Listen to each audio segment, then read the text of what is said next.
Okay, ayan guys, maaga pa lang pagpasok namin ay nakita na kaagad namin itong mga dahon na ito na lalaglag sa puno ng mangga. Ayan kasi guys, napakalaki ng puno ng mangga dito. So ayan, namimigay siya ng mga dahon na napakarami. Halos everyday yan siya nahulog ng mga dahon. So pag naipon yan, sobrang dami na yan dito.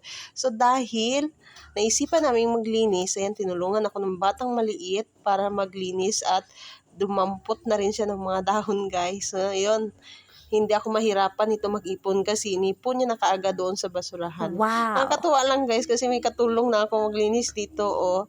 So nag-offer pa yan siya na ako, sabi niya pa, ako na magdampot ng mga dahon.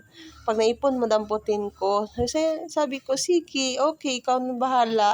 So yan, kapag naipon ko, dinalagay niya doon sa basurahan.